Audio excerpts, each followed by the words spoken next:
ॐ वर्णानामर्थसङ्गानां रसानां छन्दसामपि मङ्गलानां च कर्तारो वन्दे वाणीविनायको।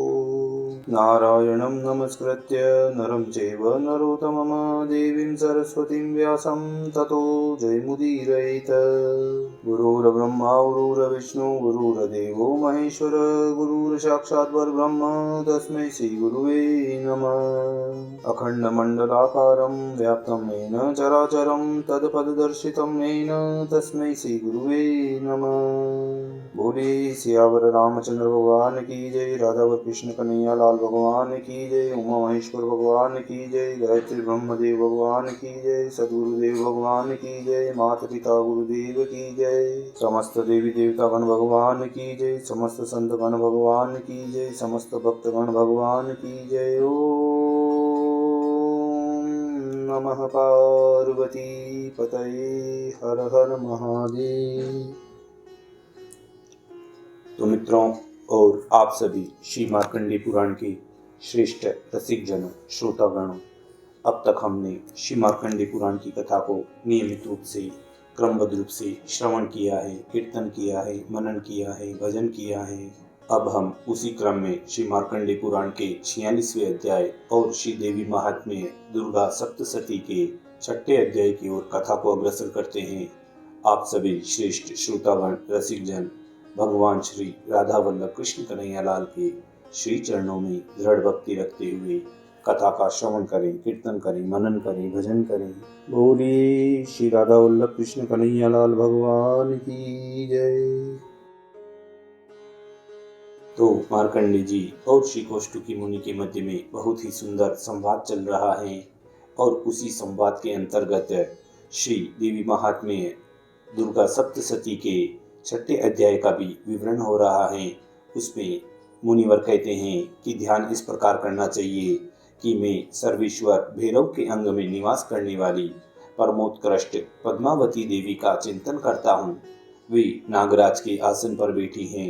नागों के फणों में सुशोभित होने वाली मणियों की विशाल मालाओं से उनकी देहलता उद्भासित हो रही हैं। सूर्य के समान उनका तेज है। तीनों नेत्र उनकी शोभा बढ़ा रहे हैं। वे हाथों में माला, कुंभ, कपाल और कमल लिए हुए हैं तथा उनके मस्तक में अर्धचंद्र का मुकुट सुशोभित होता है। तब ऋषि कहते हैं, देवी का यह कथन सुनकर दूत को बड़ा हर्ष हुआ और उसने दैत्यराज के पास जाकर सब समाचार विस्तार पूर्वक कह सुनाया।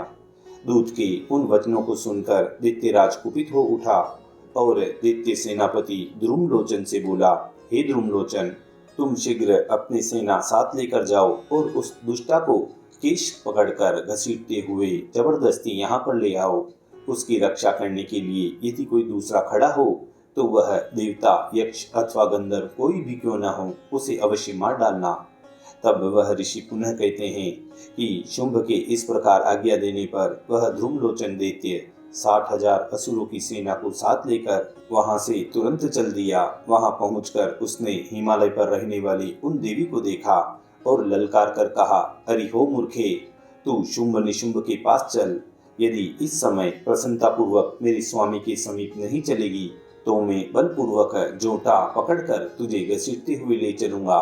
तब देवी बोली, तुम्हें दैत्यों के राजा ने भेजा है। तुम स्वयं भी बलवान हो और तुम्हारे साथ विशाल सेना भी है।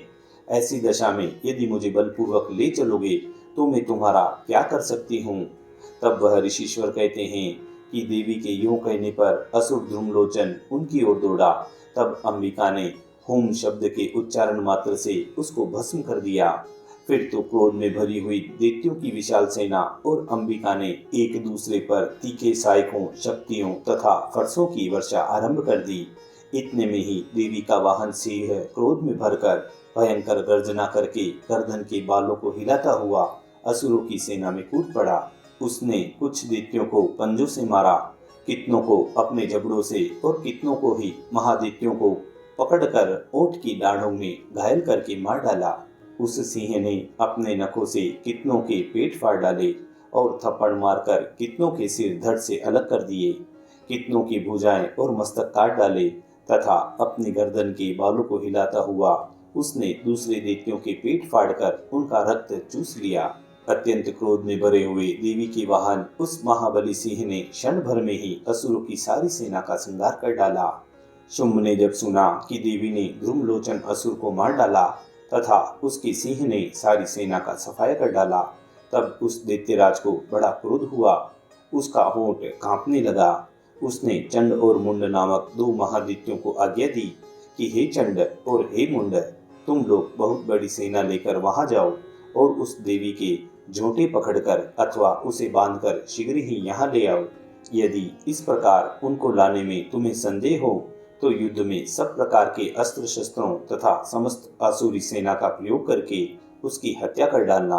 उस दुष्टा की हत्या होने तथा सिंह के भी मारे जाने पर उस अंबिका को बांधकर साथ लेकर शीघ्र ही लौट आना।